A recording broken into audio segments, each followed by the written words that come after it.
Hi, everybody. It's great to see you and welcome to Stand With Us Connect. Thank you for joining us from wherever you are, all around the world. We're thrilled to be able to connect to you, and it's great to see you virtually speaking. I'm coming to you live from Israel, and it's the launch of Stand With Us Connect, our brand new webinar series. You know, Stand With Us has been at the forefront of getting Israel education in front of people all around the world in multiple languages, wherever they are. And in these challenging times, we wanted to make sure that we could bring Israel to you as well. So here we are, broadcasting live from Israel. And in a moment, I'll be able to introduce our keynote speaker who'll be addressing us this evening. It's going to be a fun, energetic, and interactive webinar, and we hope that you will join in with us. For future webinars, you can see the whole selection of what we're offering at StandWithUsConnect.com. Thanks once again for joining us. We're broadcasting live through Stand With Us Connect and on Stand With Us Facebook Live. Thank you for being with us tonight.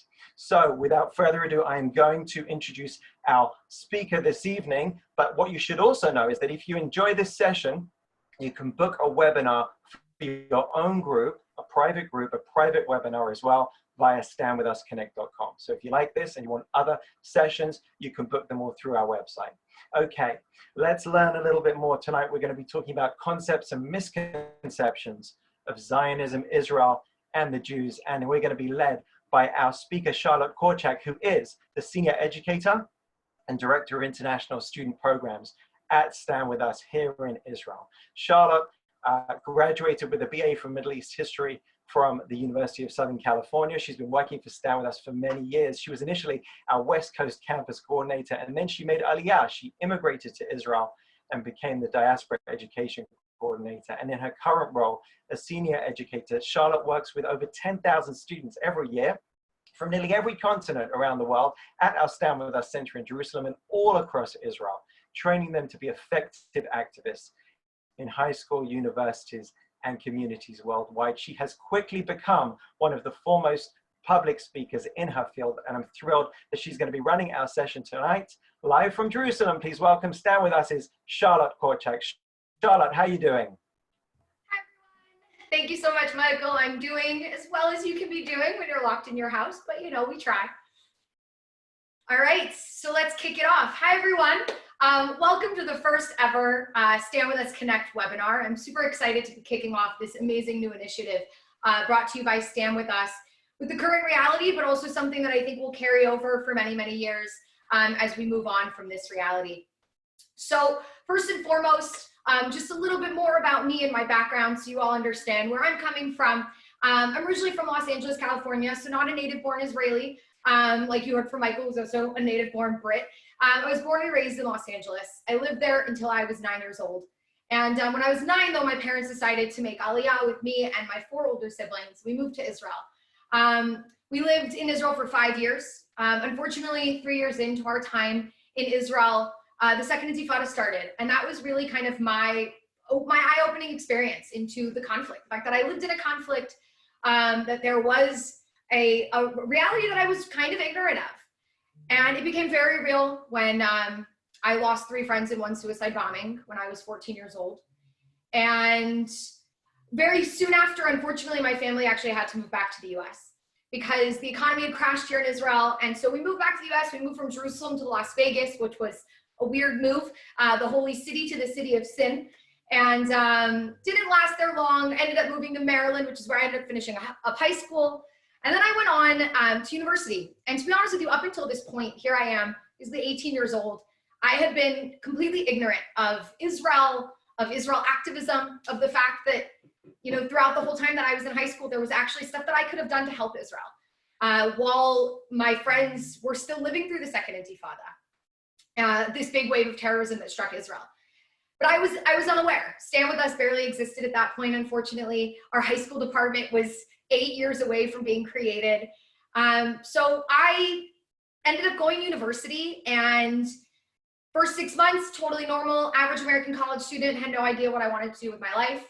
Second semester, an apartheid wall appeared on my campus. And I was very taken aback, and I had no idea what was going on.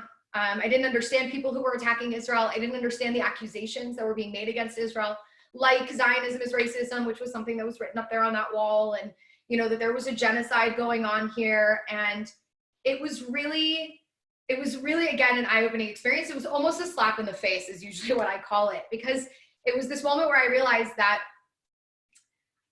I have to do something about this. And I think the worst part about it was I didn't know how to defend Israel. I didn't know how to speak up about Israel. I was, again, very ignorant of most of the reality. But even if you're aware of the reality, I think something that I've come to as an educator for Stand With Us and being an educator over the years is there's stuff that we know, but we struggle to how to convey it to other people. And so a lot of what we're going to be talking about tonight is not just facts. It's going to be about how we convey it to other people. How do we deliver that message to others? So let's start with, what are these claims that are being made? And I want to start with one core concept. That core concept is something that's going to be important and significant throughout this entire presentation. And that's defining one very important term. That term is Zionism. Now, it's not an easy term to define. It's one of those where there's a general definition, but there's also a personal definition that everyone who calls themselves a Zionist kind of feels differently about their Zionism and what that means. But I want to put out a general definition for what Zionism is. Now, before I even do that, because of this complexity, we have to acknowledge that there's a lot of different types of Zionism out there. The one that usually, when Zionism is used as a term today, the one that is usually used, the definition would be, it's what I would call modern political Herzlian Zionism. Now, this was the Zionism put forward by Theodor Herzl in the late 19th century. And that modern political Zionism was, if we want to, let's define it, it was the striving for, or the support for, the establishment, or the support for an attempt to gain self-determination for the Jewish people. And eventually, very quickly, it will morph into for the Jewish people in their historic homeland. So let's say it one more time all together. Modern political Zionism is the fight for, and now the support of, self-determination for the Jewish people in our historic homeland. Now, that is, again, modern Zionism. And so one of the first things that we obviously have to point out here whenever we talk about Zionism and the Jewish people is that the notion of Jews returning to their homeland is not something that Herzl came up with. Okay? This was a concept and ideology that had existed for 2,500 years. Let's go back very quickly into history. As we should know, the Jews are indigenous to the land of Israel. We became a people in this land. Our language, our culture, our traditions all stem from this territory. So if we go all the way back, we suffered an exile after the destruction of our first temple. And in that exile, we had, again, the Jews in Babylon, in the area of what is today modern day Iraq, Mesopotamia, really yearning to return home. And that really was Zionism. That was ancient Zionism. Now, I want to make sure that throughout this presentation, when I talk about Zionism, I'm going to make sure that I emphasize which Zionism I'm talking about. Now, most of the time, I will be talking about modern political Herzlian Zionism, which again is the support for the striving for, the fight for, the support of Jewish self-determination in our historic homeland. Now, we have to quickly jump to something else, which is, you know, today, Jews around the world, we make a statement. We say that anti-Zionism is anti-Semitism. So now let's define that term for a second. When we talk about anti-Zionism, okay, let's take the definition for Zionism that we threw out, which is the belief in and the support for self-determination for the Jewish people in their historic homeland. Well, if that's the definition of Zionism, then anti-Zionism would be somebody who is against Jewish self-determination in the historic homeland of the Jewish people, which is Israel. So, and this is why, this is the core reason why when we say anti-Zionism is anti-Semitism, is because we kind of look out saying, well, why is it that when Jews are calling for their self-determination, that's not allowed? But for other people, it's totally acceptable. So anti-Zionism really, if we want to just break it down and make it simple, is somebody saying that Israel doesn't have a right to exist, that the Jews shouldn't have self-determination in our historic homeland. And because that isn't a claim made towards anybody else in the world and really singles out the Jews, this is why this is anti-Semitism, or at least a form of anti-Semitism. Now, it's important to note, and we have to note just for a brief moment, that there are some Jews who are anti-Zionists. Now, for that tiny, tiny population in the world, and we're talking about a tiny portion of Jews, and let's remind ourselves, there are very few Jews in the world. We're talking about a tiny portion of Jews who say, we don't believe that Israel should exist for religious reasons. They are a minority of a minority. So let's acknowledge that 99.9% of the time that somebody's saying anti-Zionism, that somebody is an anti-Zionist, it almost always means that they're an anti-Semite. Okay? Now again, to somebody who's saying, I don't know if Israel has a right to exist, does that make them an automatic anti-Semite? Of course not. We have to have that conversation. And much of this session is going to be about how we have that conversation. What does that conversation look like? So we've defined Zionism. We've defined anti-Zionism. Now, I want to jump to those core claims, okay? Because there are claims made not against Israel. Let's make something very clear right off the bat. Criticism of Israel, of the Israeli government, of Israeli government policies is not anti-Semitism. And I've never heard anyone in my circle, in my sphere of Israel education and activism, claim that criticism of Israel is anti-Semitism. However, criticism of the existence of the state of Israel is anti-Semitism. And now what I want to dive into is those criticisms. What are people saying to try to justify the idea that Israel doesn't have a right to exist? Now, I would say that there are probably 3 core claims that we need to go through. Okay, there might be others, I know, but I have noticed 3 core claims in the 10 years that I've been working for Stand With Us that have been constant. So let's start with the first one. The first one should be obvious, and some of you are probably already sitting there thinking, I know this one.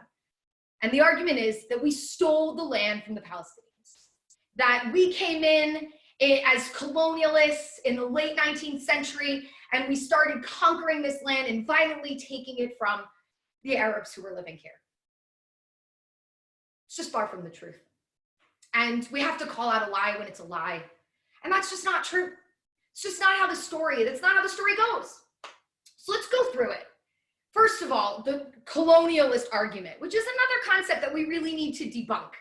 The notion that the Jews were colonialists. Now, yes, you can comment about people back in the early 20th century calling what the Jews were doing colonies, that we were creating colonies. That was just the terminology of the time.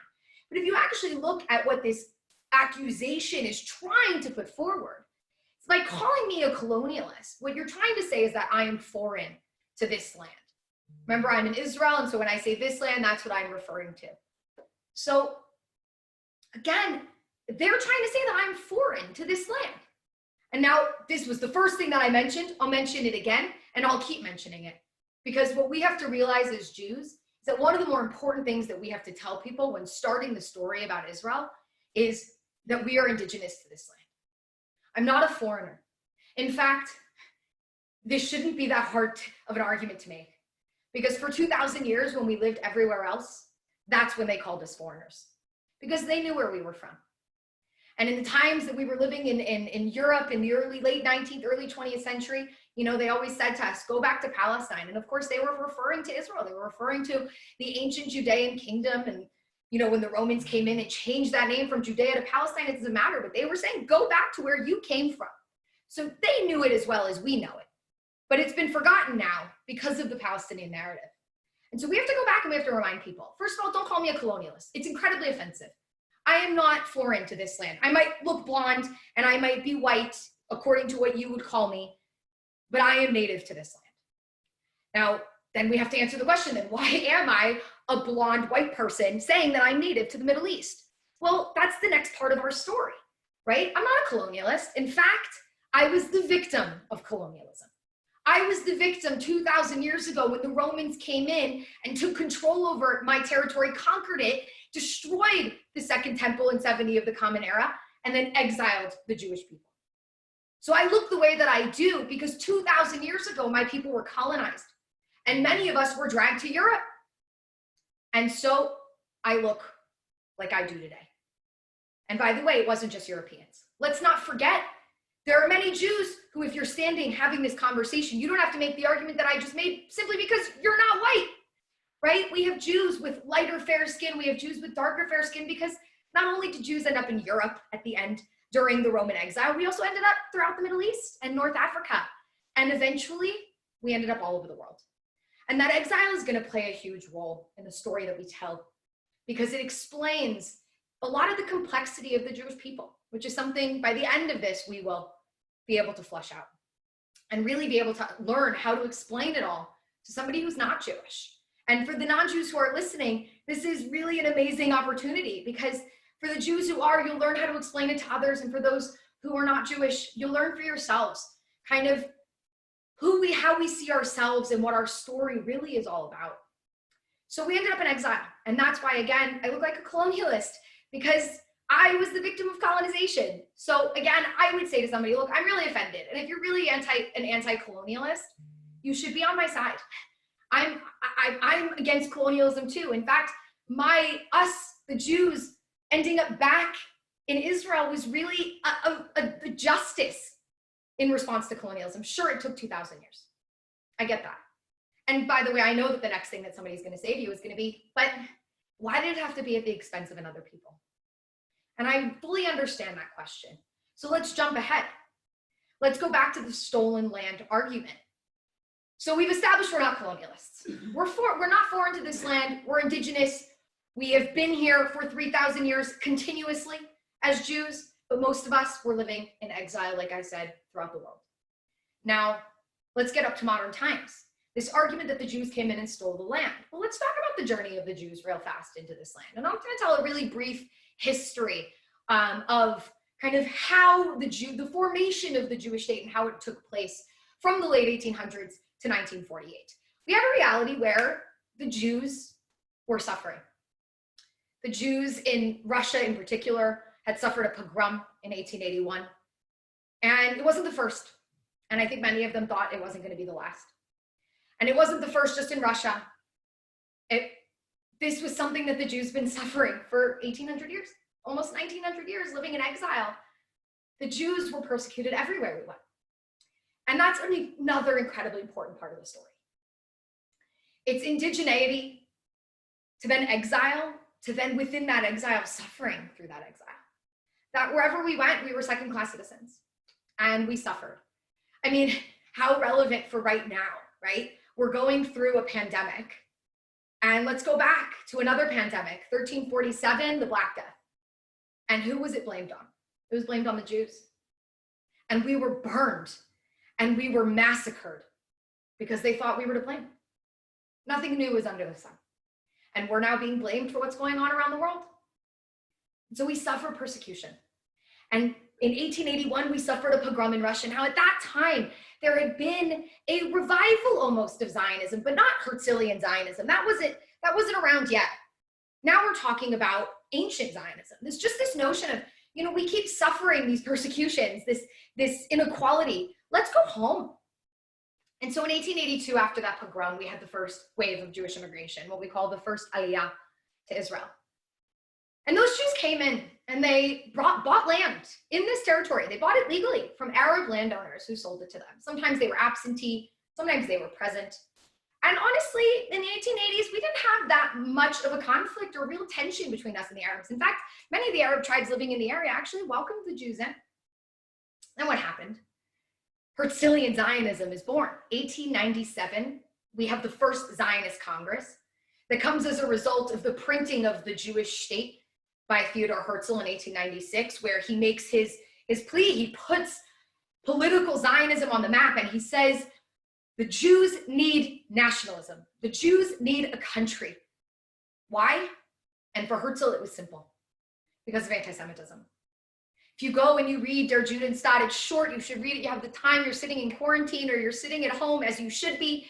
But read it, it's short, and read the beginning, because it's him just saying, anti-Semitism is here and it's going to follow us no matter what happens. Wherever we go, it's going to follow us. And so we need a place where we can go and be safe. And I really want to stress that for right now. I want to make sure that we understand that the root of modern Zionism, the root of us Jews rising up and saying, we need to have a state, was for one reason, because we need to survive. We need the ability to protect ourselves. And that's what we were demanding. After 2,000 years of persecution, that's what we were demanding. And so Herzl planted the bug in other people. And then there was another pogrom in Kishinev, modern day Moldova. And the Jews fled in 1904, and we have the second big wave of immigration to this land. Now many people are coming in with the Herzlian Zionist bug. They want to create the Jewish state. But the Arabs get wind of this. And this is really where we're going to start to see tension grow slowly, where they're sitting there saying, well, the Jews are now saying, not that just they want to live here, right? But just in the 1882, they didn't have this nationalism vision. They weren't coming in saying, we're going to create a Jewish country. They were just saying, we want to come, we want to live here. We want to work the fields here. We want to make this land flourish again, whatever it was. But comes 1904 and these waves start coming in of Jews saying, we want nationalism. And the Arabs react. And there's an Arab nationalism that starts to grow and starts to develop. And then the world changes. World War I hits. And this territory, which up until that point had been under the control of the Ottoman Empire, all of a sudden now falls into the hands of the British Empire at the end of World War I. Now, during the war, they had made promises. They made promises to the Jews, the famous promise in the Balfour Declaration, His Majesty's government views in favor of the establishment in Palestine of a national home for the Jewish people. You've got a year earlier, the Hussein McMahon correspondence, where the Hashemite tribe, the head of the Hashemite tribe, King Hussein, or Sheikh Hussein, comes forward and says, Sharif Hussein, comes forward and says, Palestine was promised to me. And the Jews say, Palestine was promised to us. At the end of the war, they got to figure it out. And the Balfour Declaration becomes law. When the League of Nations gathers these countries together in San Remo, and they draw up the British Mandate of Palestine. And what was written in the Balfour Declaration is adopted right into the British Mandate. It says that this territory is going to become a national home for the Jews, that the British need to encourage Jewish immigration and get Jewish citizenship here. All good stuff for the Jews. But imagine you were an Arab and you're living in this land, right? Now, again, the Arabs, let's acknowledge something really important in terms of identity, right? Arabs at this time identified predominantly tribally. Okay, so you had the Husseini clan here in Jerusalem. You had the Nusaba clan here in Jerusalem. Up north, you had other clans. You had, the Zawabi clan and the Kabiyas, which were a Bedouin tribe. So nationalism is an idea. This notion of a national identity is growing. But the Arabs still, it doesn't matter national identity or not. It doesn't matter if they all called themselves in that moment Palestinians. The individual Arab tribes, Arabs living here, looked at the British and the League of Nations, and they were saying, what's going on here? We're the majority, and let's acknowledge the Arabs had been the majority for a very long time. We're the majority. The Jews are a minority. And now you're giving over land to the Jews? All of this land is now going to go to the Jews? How is that fair? And again, I really stress, and I want to keep stressing this, I think one of the best ways that we can learn is even if you stand very solidly on one side, try to put yourself in the shoes of the other person.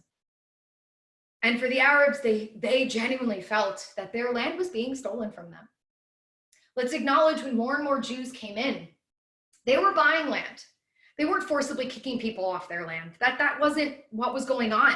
That wasn't part of the reality. However, sometimes Jews would buy land. And when they would show up on that land, the Arab landowner who sold it to them lived somewhere else. And they showed up and they would find Arab families living on this land that they purchased. And they would have a very challenging reality where they would have to remove those families from land that maybe they had been living on for decades.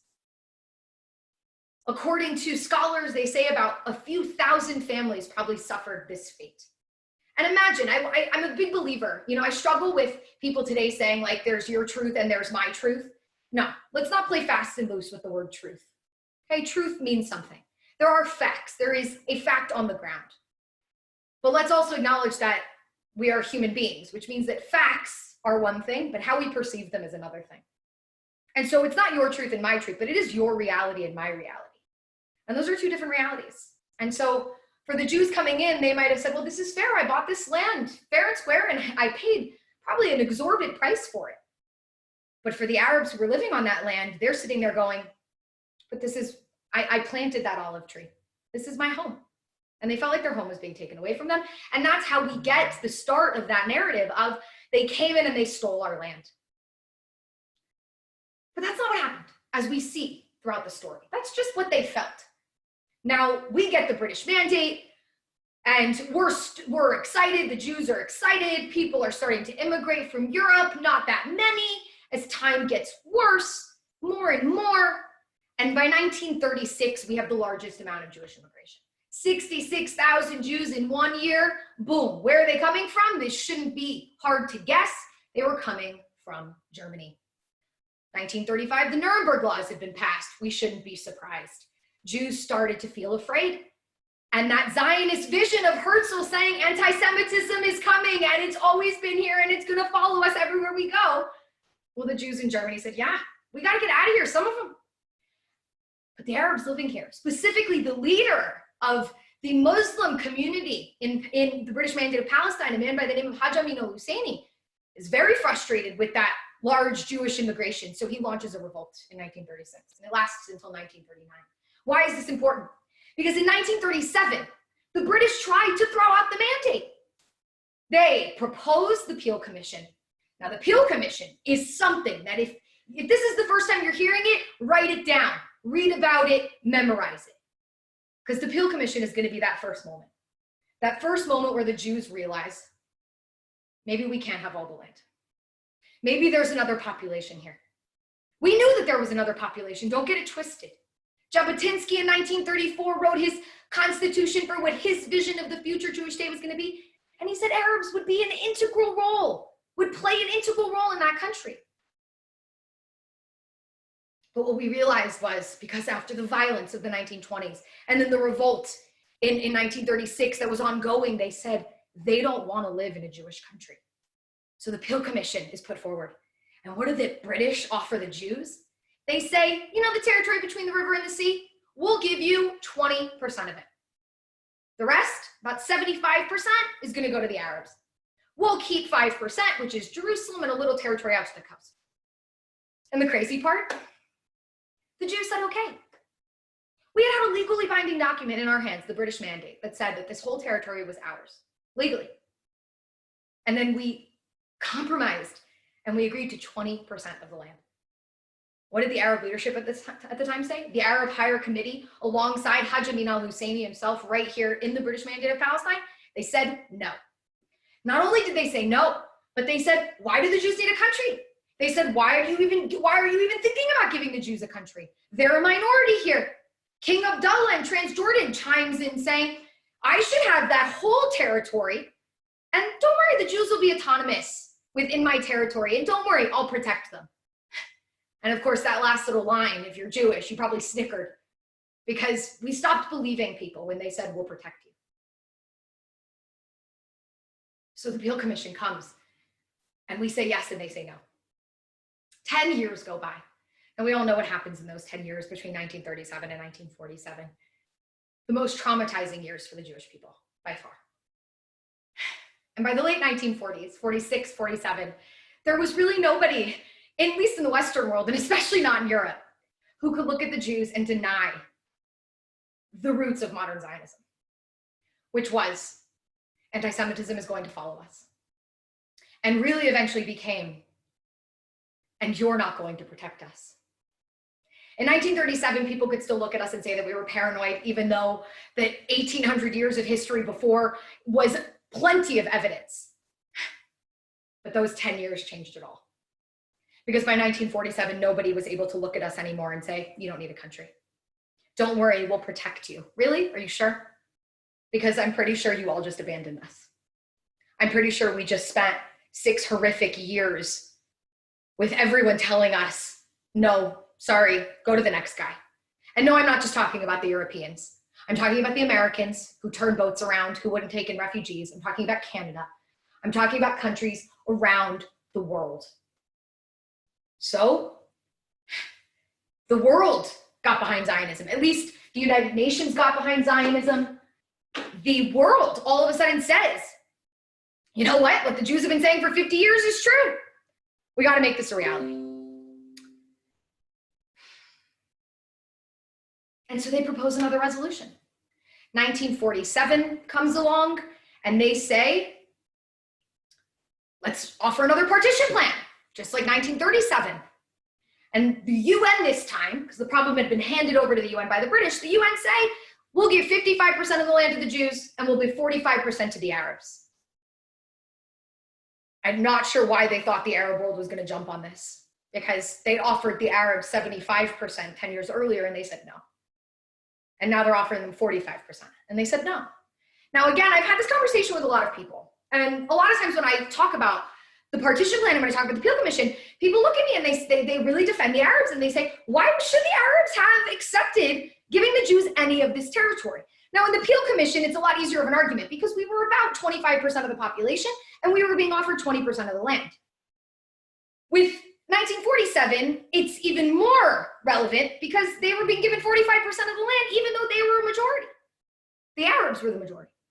So they say, obviously the Arabs said no. Obviously, what do you expect, right? Their land was going to be, 55% of their land was going to be given away to the Jews.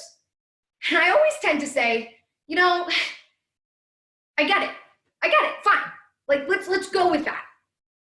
So what was their choice? Their choice was to accept a deal where they would have been guaranteed 45% of the land, or their other option. What was the other option? Well, there were multiple options. One was to try to continue to negotiate for more land, but they chose a different option.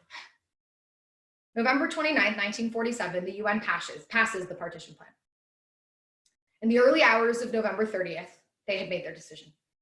When they attacked buses on its way back from celebrating the British mandate, celebrating the partition plan, buses of revelers going from Netanya, going home to Jerusalem, and they were attacked by Arab militia now. Really encouraged by Hajj al-Husseini, who was in exile now in Egypt. And we went to war. And we won that war. And let's acknowledge something. That war was a war to annihilate us. And you don't have to take my word for it. And I know that sounds like a very extreme word, and I'm not one to use extreme words unless somebody else used them. And the lead of the Arab League, when sending in their forces, was calling it a war of annihilation. They decided to go to war. Now, what is war? Let's acknowledge something. When you go to war, what you are deciding is, I'm not going to accept that 45% that's a guarantee. I'm going to gamble. And they gambled with their own people. They gambled. And they decided, let's get it all. Let's just wipe out the Jews. It'll be easy. And they thought they'd have everything from the river to the sea. They lost. They lost. And we survived. And that's how Israel was born. And let's acknowledge who became the victims of that war that was started by the Arab world, by the Arab League. The victims became the Arabs who were living here, who eventually will become Palestinians. That's how my country was created. I didn't steal anyone's land. I was basically a refugee, basically someone who was looking for a place to go where I could be free and safe. And when we realized that the people living here didn't want to live in our country, even though we always said they would have equal rights no matter what, I get it. You want to live in your own country, that's fine. And we agreed to 20% in 1937, and then to 55% in 1947. And every step of the way they said no, and then they gambled. And now I'm being blamed for the gamble that they took. No. So I didn't steal anyone's land. You could not like the way that this all went down. You could believe that the Western world played too big of a role and it wasn't their place to pass the mandate or anything else. You can make those arguments. But the reality is that was the reality of that time period, whether you like it or not. Whether you look back in history and say it shouldn't have happened that way, there's nothing that I can do to change the history. But the Jews worked within the reality that they were living in to, in one of the most amicable ways, try to get a country without infringing on the rights of those living here. And it turned into war, not because we chose war, because they chose war. And again, not the people living here, but their leadership. So that's claim number one. That's claim number one. Claim number one, stolen land, colonialism, false. I'm not foreign to this land, I am indigenous to this land.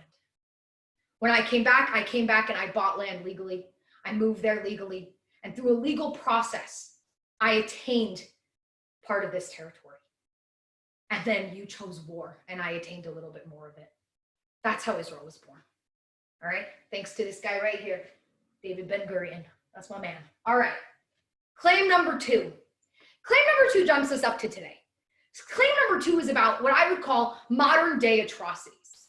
The argument is that Israel is committing atrocities We're obviously accused of apartheid. That's going to be the biggest one today, most common, I think, that we hear. Sometimes we're accused of genocide. I've heard Israel being called a genocidal machine. So I want to address these modern day atrocities. First of all, let's just real quick talk about genocide and then move it out of the way. Honestly, if somebody was asking me this question, or if somebody tried to make the accusation of genocide towards me, I would first and foremost say, I'm so incredibly offended by the accusation. Not for me, not for the Israeli. I'm offended on behalf of Cambodians and Rwandans and Armenians, and yes, the Jews.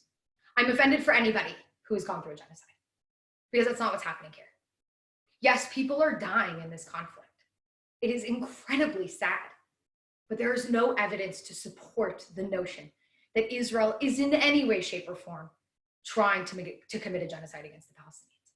There is no systematic killing that's taking place. There is no reality where we see massive death tolls. We're talking about a conflict that in over 70 years has taken the lives of less than 100,000 people. Now, yes, that is still a large number when you think about people to people. But 100,000 compared to 6 million is not a big number. It's just not. And it does not support the notion that there's a genocide taking place here. There's a conflict taking place here. And in a conflict, innocent people die, unfortunately. Now, and of those 100,000, by the way, not all of them were innocent civilians. Many of them were soldiers, both Israeli soldiers as well as soldiers from other Arab armies. And no, I'm not just talking about Palestinians with that number of 100,000 folks. I'm talking about all of the Arabs in the Arab-Israeli conflicts. We're talking about the Egyptian soldiers in 1967 and 73. So think about that as well, okay? That's genocide. It is ridiculous and it is offensive to make the accusation. Now let's talk about apartheid real fast. When it comes to apartheid, we have to be able to just break this down. First of all, Israel being an apartheid country, the Israel proper, the territory where I live, is a democratic state. It's been a democratic state since Ben Gurion declared independence on May 14th, 1948, when he read out a declaration saying that all of the citizens of this country would have equal rights under the law, no matter their race, their religion, or their gender. Now, yes, let's acknowledge something. Israel is not a perfect country. And there is racism in Israel, and there is discrimination in Israel. Yes, that is something that people still deal with, from Ethiopian Jews to the Arab Israelis in this country. It is an unfortunate reality. However, the difference, and I think the key difference that we have to note, is that in apartheid South Africa, racism was institutionalized. It was legal. Discrimination was built into the system. Whereas in Israel, if somebody suffers racism or discrimination, it violates the law, which means that they have a legal process within which to fight against that discrimination. They can go out into the streets and they can protest, and they don't have to fear their government shooting them or killing them, because we live in a democracy where there is freedom of speech and a freedom to assemble. We vote. I mean, we love democracy so much. We have voted 3 times in the last year. We're a democratic country. We're not a perfect democratic country. There's no such thing, but we're a democracy. If you want to talk about the West Bank, we're dealing with a different reality. The West Bank is not Israeli sovereign territory. Israel's never annexed the West Bank. It's technically under Israeli control, with partial control being handed over to the PA, the Palestinian Authority, in the 1990s. Now, the remarkable thing about the accusation when it comes to apartheid in the West Bank is, look, on the surface, there's a lot of arguments to be made. Israel controls the area, but the people in the area, the majority is Palestinians. So you have a minority controlling a majority. You do have separation. Palestinians have their ID cards, Israelis have their ID cards. Palestinians have specific license plates, we have specific license plates. There are roads that Israelis can drive on and roads that Palestinians can drive on. And a lot of that sounds like segregation and could very much sound like racism. It would sound a lot more like racism if instead of using the terms Israelis and Palestinians, I was using the term Jew and Arab, which when anti-Israel activists present this, that's what they say. They say the Jews have roads that they can drive on and the Arabs have roads that they can drive on, which is false. That's actually not true at all. Israelis have roads that they can drive on, which means Israeli Jews and Israeli Arabs. So then the question is, what is it? Why is there separation? And that's really the key. Now, I know half of you all are sitting there going, oh, it's for security. Of course there's separation because of security. That's not the answer. And yes, oftentimes the answer is security, but in this case, that's not the answer. We have to go back. Why and when did that separation happen?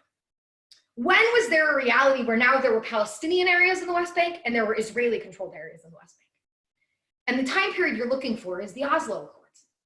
The Oslo Accords in the 1990s, why did they come about? They came about because the Palestinians were demanding independence. And the first step to that independence was Israel withdrawing from territory, separating from the Palestinians so that they could create their own self-government. So now, 25 years later, you're going to throw back in our faces that we separated and accuse us of apartheid when really the reason for the separation was to give the Palestinians self-government. It's ridiculous. It's honestly ridiculous. And it's disgusting. I think that's really the key here. Apartheid was horrific. It was brutal. It was oppressive.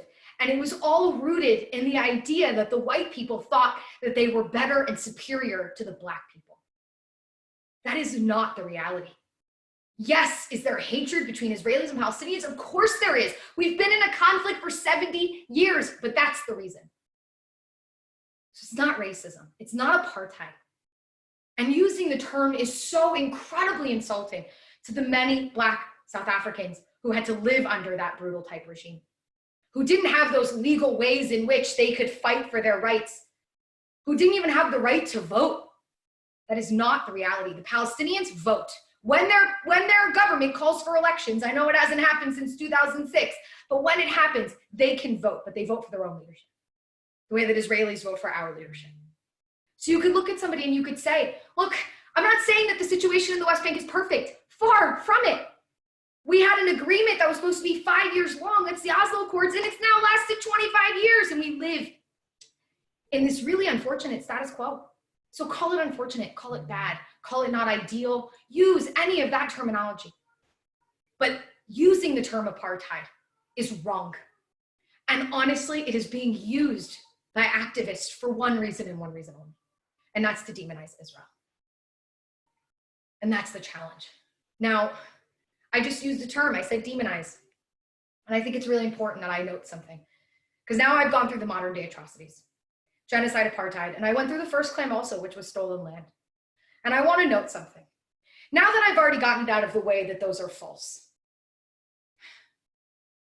I have to express the frustration and the anger that many Jews should be expressing, which is, let's go to a la-la land for a second and imagine that those things were true, even if they were.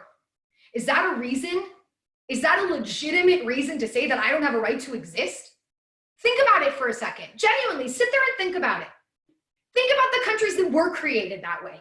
I really love when Americans on college campuses make this argument to me, and they look at me and they say, you know, you stole the land from the natives and you ethnically cleansed them from their land, and then on top of it, you built your country, therefore your country is illegitimate. And I look at Americans and I go, are you serious? Are you really making this argument right now? Like, do you want a second to think about it? Because that is exactly how your country was created. And no, I'm not saying that two wrongs don't make a right. I'm not saying that two wrongs make a right. What I'm saying is, if somebody comes to you and says that's their biggest frustration, then you look at them and you say, all right, here's a long list of countries who were all established in that way that you just described. Australia would be on the list. Canada would be on the list. If you have an issue, if that's where your problem lies and that's where your activism is driven towards, here's a long list of countries that you can direct your activism towards. And guess what country is not going to be on it? Israel. And then go to the other one, the modern day atrocities. I'm pretty sure there are countries in the world that committed genocides. I'm not saying that we did. Again, let's establish firmly, we are not doing that. But imagine we were. Wasn't there a country that was once an apartheid country? Isn't that where the word comes from? Oh, right. That country is called South Africa. Oh, wait. It's still called South Africa. South Africa still exists. And for the 4 decades that it was under apartheid, nobody was walking around saying that South Africa didn't have a right to exist. What they said was end apartheid. And this is why so many Jews stand up and say that anti-Zionism is anti-Semitism. Because I have to look at people and I have to say to them, Why is it that you are making me defend my right to exist? Do you understand how messed up this is? Think about it for a second. Think about any other people in the world today, any other country in the world today who has to justify its right to exist. Even those who are committing atrocities every single day. Even those who were founded in just that way. No. No. It's unacceptable. It's offensive. It's insulting.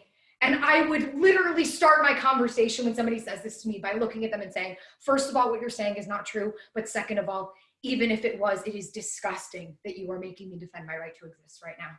I'm about to do it because I have to.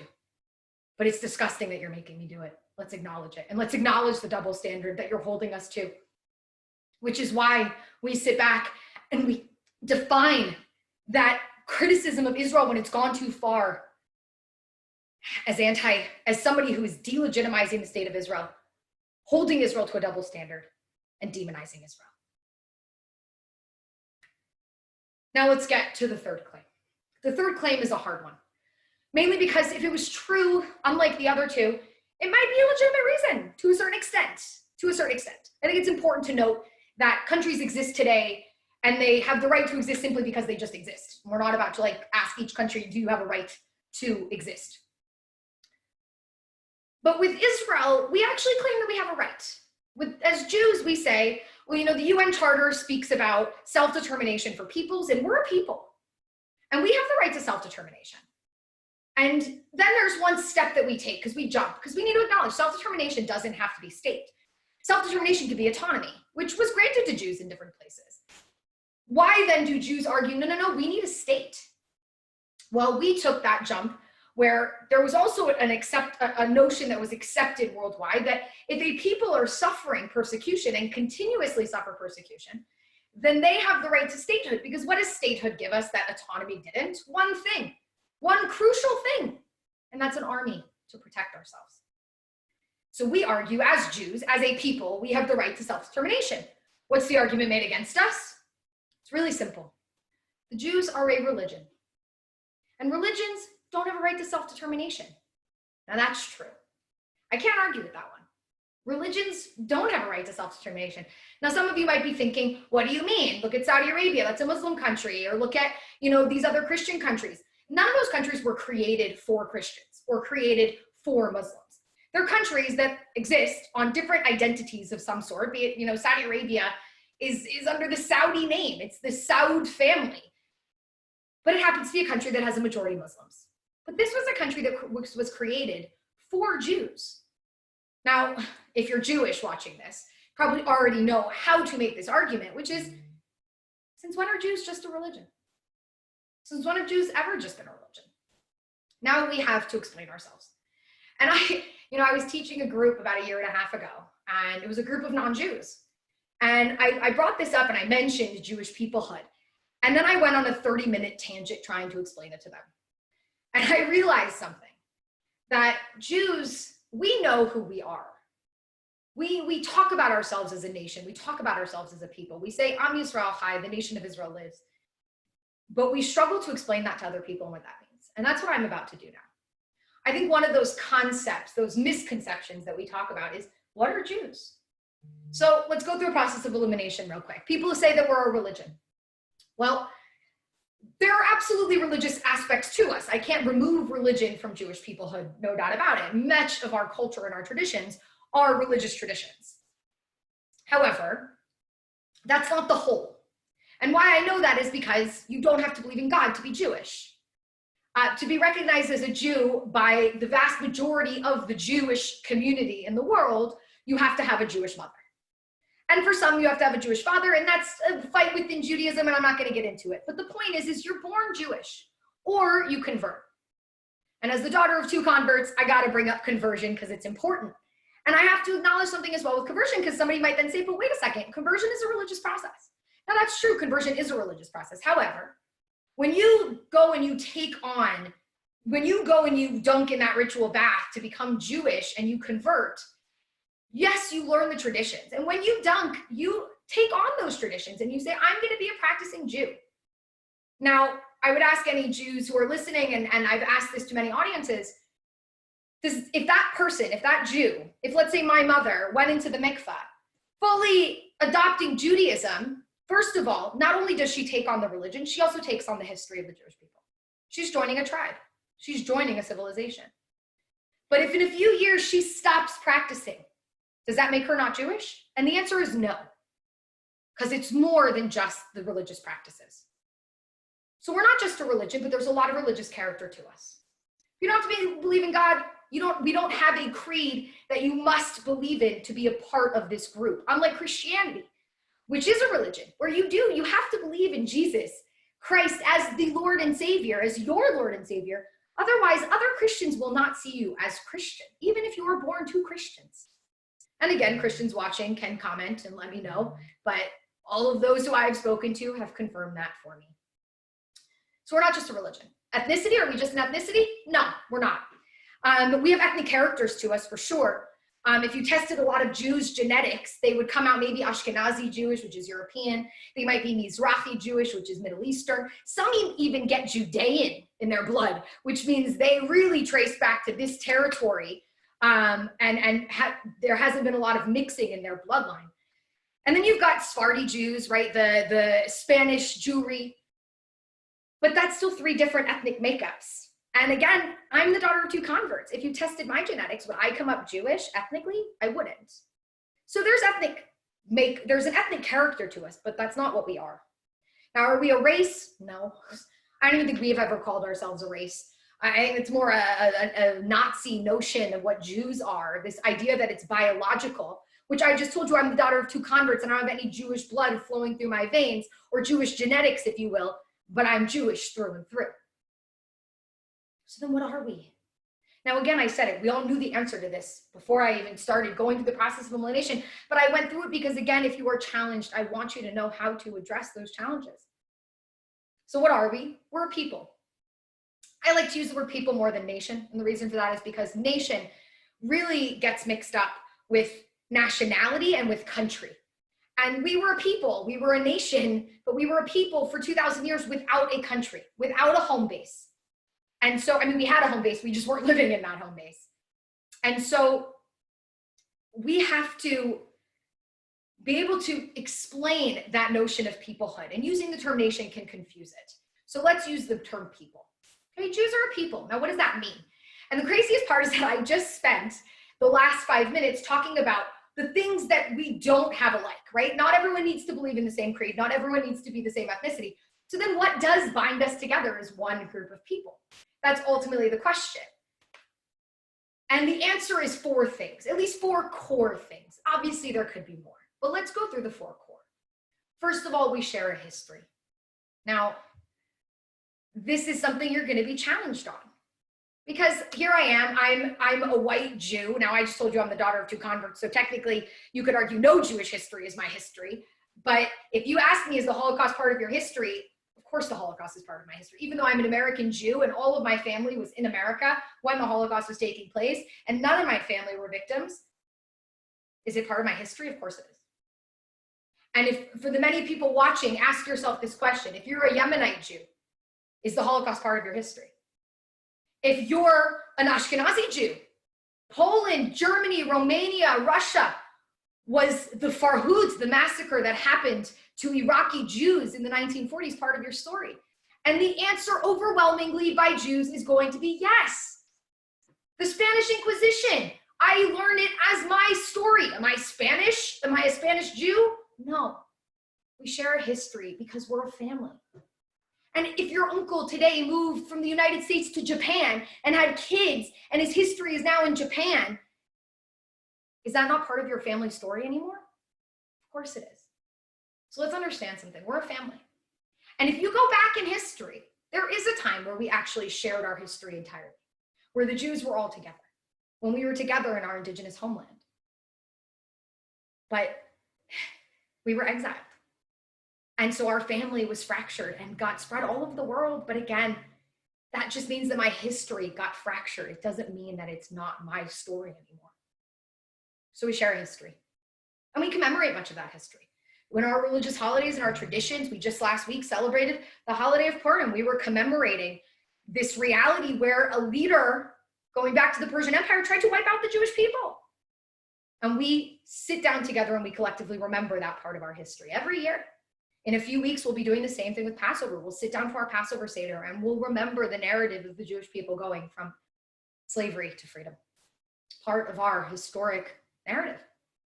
So we share a history. That's number one, share history. Number two is we share a culture. Now again, people can so easily argue with you if they know anything about Jews, because what they will always look at is what divides us. What is not similar about us? So you look at me dressed the way that I am, and then you walk 15 minutes away from where I live to Mea Sharim in Jerusalem into an ultra-Orthodox neighborhood, and the way that they dress and the way that they conduct themselves is going to be remarkably different from the way that I conduct myself. And you're going to see Jews who dress in the shorts and tank tops, and you're going to see Jews who cover up entirely. You're going to see some guys with those long payas, those ringlets. You're going to see some who have short sideburns. You're going to see Jews eating all different kinds of food. You've got the Yemenite Jews, and they're eating the best things like lachuch and malawach, and they've all brought them to Israel, by the way, so now it's our food too. Right below me, there's an awesome malawach place. But then you've got Jews eating matzah balls, and you've got, and by the way, it's rare to find something that binds us, and I was teaching this class last week, and one of my students said challah, and I was like, yes, challah is a Jewish food that exists throughout all the Jewish people, no matter where they were in exile. But regardless, again, why do we have different aspects of our culture? Because we were living in exile. But then let's acknowledge not the differences, but the similarities. In 3 weeks, I will be sitting down to a Passover Seder. And yeah, you're going to experiencing something different in my house. You come to my house, my father at some point during the Seder is going to pull out a chunk of horseradish, and he's going to start chopping off chunks of this horseradish and passing it around the table. It's the most miserable part of the Seder, unless you like to have your sinuses cleared. And then the next year, let's say you go to somebody else's house, and in that moment, they're going to be handing out lettuce. The moment that you're dreading the horseradish is coming, and they hand out you a nice piece of romaine lettuce. And you're going, what is going on here? But what you'll notice is the moment that we do it is going to be at the exact same moment of the Seder. It's going to be when we're doing maror. And we're going to make the same blessing over that thing that we're going to be eating. And guess what? We're all going to be sitting down, and we're going to be doing it on the exact same night. No Jew is doing their Passover Seder in September, okay? So we have things that bind us.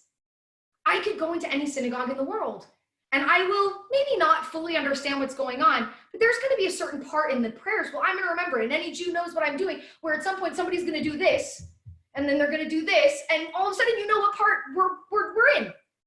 Because there's certain things that span the Jewish people when it comes to culture. We speak a language of our own when it comes to our culture. And I think that's the crucial piece, really, when explaining Jewish peoplehood.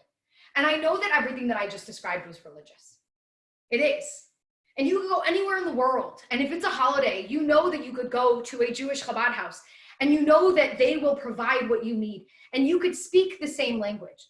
Like when I walked into somebody's home on a Friday afternoon, and eventually she looked at me and she said, do you light candles? And I said, yes. And she said, how many do you need? That's something that if you weren't Jewish, you might not really understand unless you know something about Jews. And then it gets even more complex. The key is, though, that there's so much culture that binds us. Now, again, everything that I just said was religious. So let's take it one step further. I said there were different forms of Zionism, and one of the forms of Zionism actually is something called cultural Zionism, which emerged with a man named Echad Ha'am, who really talked about if the Jews returned to one locale, specifically our historic homeland, that from there would be an emergence and a flourishing of Jewish culture. And boy, was he right. So as much as I could say, do you have candles, and we know what we're saying, I could also look at a Jew almost anywhere in the world and say, hey, have you heard the new Omer Adam song? And they probably will say yes, if they're young and into pop culture. Or do you know this author from Israel, who's a Jewish author? Once we got back to Israel and we had a center again, all of a sudden our culture started to flourish again, well beyond just the religious traditions that unfortunately had to really be there to keep us together during the many, many years of exile. So we share a culture. Third thing we share. So we share a history, we share a culture. Third thing is we share a language. Now again, this is so easy to argue. I'm literally presenting in English. And I'm sure there are people listening who speak German, who speak French, who speak Spanish, who speak Farsi, who speak Arabic. So they say, what's the Jewish language? But I know that every Jew who is watching is saying to themselves, of course it's Hebrew. That's the Jewish language. But why am I speaking English then? And again, the answer is always going to be because I lived in exile. And when I lived in exile, I had to adapt to my surroundings. But the language story is my favorite. As a historian, it's something that I find is really remarkable, because let's talk about it. 2,000 years ago, we did speak this language. We all lived in the same place and we spoke this language. And then we ended up in exile and the language died. And the only reason that it survived at all was because we kept learning in it and we kept praying in it. And then what happened about 130 years ago, this idea of Jews returning to our homeland starts to flourish. And a guy wakes up and says, wait a second, what language are we going to be speaking in that country? That man's name was Eliezer Ben Yehuda. And Ben Yehuda decided that if we were going to have a country, the only language that we would be speaking in that country is the language of the Jewish people, and that's Hebrew. And he modernized the Hebrew language. He took an ancient language that had died as a spoken language and he revived it. And today, 130 years later, there are at least 9 million people in the world speaking that language in the only place that it was ever spoken before. That to me is incredible. And to me, it's the biggest challenge to anyone who tries to say that I'm not indigenous to this land. So we share a language. There's one more thing that we share. We share a land. Now this confuses people because they see Jews all over the world. Because for 2,000 years, we lived in exile. We lived away from our homeland. That doesn't mean that we don't share a land. And what I mean by that fully is that Jews around the world, no matter where you live or what your background is, this is your home. And, you know, I struggle when Jews tend to say the land belongs to us. I don't like that. It doesn't leave room for anybody else. But what I very adamantly believe is that we belong to the land. And that's what you should be saying. We belong to the land. This is where we are from, our language, our culture, our history, our traditions, everything we just went through. So now let's wrap up with the 2 final questions you're going to get asked. Because, okay, fine, let's say somebody says, you've proven it to me. The Jews are a people. You have the right to self-determination. I'm with you. But I got 2 follow-up questions. 1, why does it have to be a country and not just autonomy?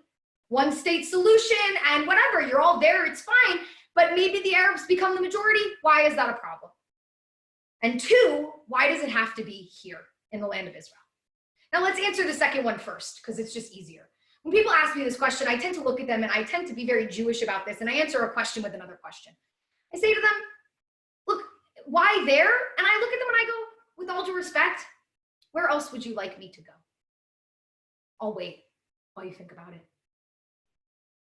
The reality is that they always wanted us to go somewhere else. So we came home. We came home. No, we didn't go to Uganda, which was offered to us. And I love when people say that to me, because then I look at them and say, would that have been better? When would the Ugandans have woken up and said, hey, you guys aren't from here, get the hell out? Because it would have happened. And by the way, probably would have been way more valid. But here, you can't say that to me. Here I have a claim. Here I have roots. This is where I'm indigenous to. And there's room for all of us. We just have to figure out how to live here together. Now let's go to why a state. Let's go back to the beginning. And let's end with the beginning, which is Herzlian Zionism. Why a state? Because I need to survive. And yes, I know that is minimizing Israel and Zionism to the most bare bones nothing. But it's not nothing, because cultural Zionism is amazing, and Jews coming together and the ingathering of the exiles, it's all beautiful. But it doesn't matter if you're dead. And I know that's extreme. But the foundation of Zionism, of modern Herzlian Zionism, is we have to survive and we need to be able to be free of persecution and anti-Semitism. So why a state? Because it gives me the one thing that autonomy doesn't, which is an army to protect me. And then I get questioned. What do you think is going to happen? And this is from people. They say, what, come on, survive? You sound crazy. What do you think is going to happen? Some guy's going to like wake up one day and decide to just wipe out all the Jews? And I've been doing this lecture for about a year now. And every time I say that in front of a room full of Jews, half the Jews snicker a little bit. And they go, yeah. And we're all kind of sitting there going, that's exactly what we think is going to happen. And they look at us like we're crazy. And more than that, they look at us like we're paranoid. And when I was having this conversation once with somebody, it wasn't with somebody who was hostile. So somebody who was just genuinely asking me, trying to understand us. And when I said to him, when I answered this question, and I said, well, yeah, it's kind of exactly what we think could happen. And it's not paranoia. I mean, 80 years ago, that's kind of exactly what happened. The guy decided he wanted to wipe out the Jews. And in 6 years, he killed 6 million of us. He turned one of the most cultured societies in the world into monsters. And he looked at me and he said, I get it, but still you're talking about survival and it's the 21st century and that's not gonna happen again. And I said, first of all, there's nothing to guarantee me that that's not gonna happen again. But more than that, he said, but still I don't see how that's a survival thing. And then I realized the probably most common misconception that we face and something that you have to debunk constantly, which is a simple question. How many Jews are there in the world? I realized when I was talking to this gentleman that he was Chinese. Why is that important? Because there are 1 billion Chinese people in the world. And when you think of that scale, and if he's sitting there thinking, well, maybe there's a few 100 million Jews, which is what a lot of people say that think that there are. There's a few 100 million Jews out there and 6 million are killed. I mean, that's tragic, that's horrific. But that doesn't mean that you're not gonna continue to exist. So then I said to him, I said, oh, I realized something. Let me clarify. 80 years ago, a guy woke up, decided he wanted to kill all the Jews, and then in 6 years killed 1/3 of the Jewish population in the world. Yeah, write that down. 33% of the Jewish population in the world was wiped out. We went from 18 million to 12 million. And then this guy asked me a follow-up question. He said, how many are you today? And I said, we're 14 million. And his whole demeanor changed. Because he realized that when I said survival, I actually meant survival. I wasn't being dramatic and I wasn't being paranoid. But we are less than 0.02% of the population in the world. And we are a persecuted people till this day. So when he said to me, I don't think that's going to happen today, my response was really simple. I don't think it is going to happen either. Not that I don't think that the person's going to wake up and decide to take out the Jews. That there's probably already somebody who exists. But the second part, that they'll be successful. But it's not because I have faith in the world, because I don't. And I'm sorry, with all due respect to anybody out there who's not Jewish, who's part of that world, but my history, 2,000 years of it, has taught me to not trust, unfortunately. I wish I could, genuinely, and I try. And I know that you might be the next door neighbor who hides me in their attic, but you could also be the next door neighbor who tells the Nazis where I am. And yes, that is our reality. And so I looked and I said, it's not because I trust you and it's not because I trust the world. And again, but look at America, Jews are living really nice. Yeah, I get it, until when? Because people would say the same thing about German Jews in the 1920s. Yeah, a little bit of anti-Semitism here and there, but nothing that serious. It took 20 years. So when I looked at him and I said, you're right, I don't think it's gonna happen, but it's not because I trust you. It's because of one thing, and one thing only, because of Israel.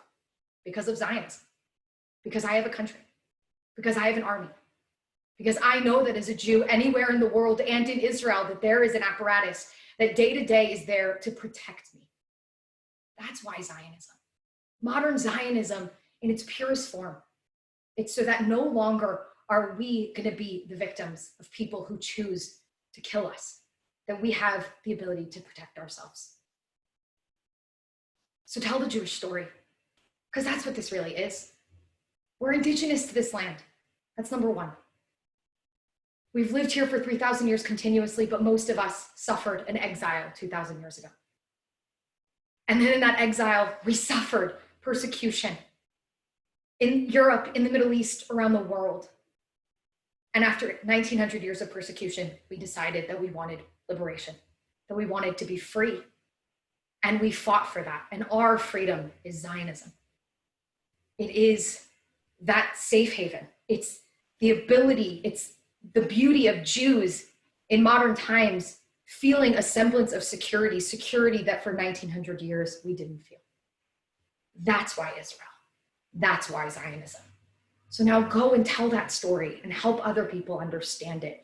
Don't get angry, don't get frustrated, because people just don't know who the Jews are and they don't understand our story. And maybe with more understanding, they will come to understand Zionism.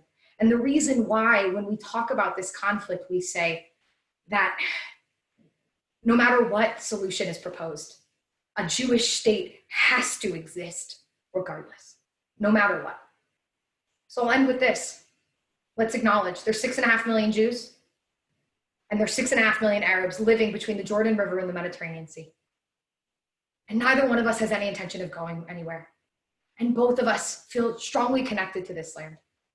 And the Jews must have a state. With that as a foundation, let's figure out how we can move forward. Thank you all so much for tuning in.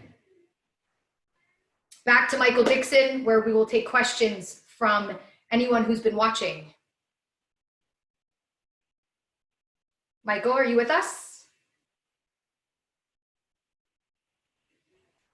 I am with you. Hi, Charlotte. Wow, what an amazing presentation. Thank you so much. Thank you so much. And I've got tons of feedback from here from all over the world, which is amazing. I want to tell you here, Rebecca Mann says, this is incredible. She is amazing. We have here from Giovanni Cueva. She explains things with excellent. I'm learning way more than in my regular college history class, even coming from a Christian university, so thank you. Paul Newman says, so brilliant. How does she know so much? And what an outstanding delivery. You can send us your feedback at connect@standwithus.com. I want to remind you, before we get to your questions, I'm going to ask Charlotte your questions in a minute, that you can also host your own seminar for a private group by going to StandWithUsConnect.com. You could even have Charlotte in your own home for just your group or just your school group or your college group. She'll gladly do it. And if you love Stand With Us, support the work of Stand With Us. That's at StandWithUs.com/donate. Charlotte, we have a question here. Sure. And it says, it's actually from Peter Pachekos. I hope I pronounced your name correctly. It says, are Ashkenazi Jews really descended from the ancient Hebrews? And I just want to combine that with another comment that we have here, which is from Cherie Baloka. She says, also, I should state that Jews were always continually in Israel and not exiled. Can you speak to that point? Yeah, so by the way, I did mention that the 3,000 years continuous presence of Jews, I did mention that there's always been Jews present in the land, which is why, again, some Jews can test their genetics and they get that they are Judean because maybe their family has lived here for really generations and never really left. The first question about, can we genetically trace a connection between the Jews of Europe and the Jews, the ancient Hebrews? No, we can't trace that genetics. However, that's kind of the point of what we're trying to talk about, is that the Jewish people, the notion of Jewish people is not just genetic. It's not about genetics. It's about they carried on the same traditions. And so how we know that they're Jews is because they were practicing the same traditions as Jews were in other parts of the world. And so again, I gotta stress that it doesn't really matter that much whether or not we can trace our roots back genetically. The simple fact is that there has been a group of people who have been calling themselves Jews for now over 3,000 years who practice the same culture and traditions and who spoke the same language, or at least prayed in the same language and learned in the same language. So no, we don't have that evidence, but I think the key is that it shouldn't matter. Yeah. That's great, and I can see you. Hi. And I have another question. First of all, Rich Cooper wants to tell you, you're so persuasive based on fact and not fiction. That's what we like at Stand With Us, fact and not fiction. And I have a great comment here. You remember you were speaking about apartheid and that accusation of apartheid that some people falsely make about Israel. So I'm going to read your comment here from Corbin Sievers. She's in Louisville, Kentucky. She says, what you're saying about apartheid and Israel is accurate. I co-founded the Bishop Tutu Refugee Fund. I visited apartheid South Africa as a Black American. Let me say this and say very clearly, Israel is not practicing apartheid. I used to think that way without knowing a damn thing about Israel. I was wrong then, and I apologize to the heroic people of Israel. Isn't that an incredible comment? That's amazing. And thank you so much for that comment. I mean, I think, listen, unfortunately, sometimes to understand a reality, you have to come to that reality and see it with your own eyes. And unfortunately, this conflict, we are constantly facing negative or just absolutely false claims made against Israel. And the challenge is that on the surface, like I even presented, on the surface, you can so easily present what's going on in the West Bank and say, well, look at the separation, look at the segregation, this must equal apartheid. When really all you have to do is just peel one layer back and you realize, wait a second, this has nothing to do with it.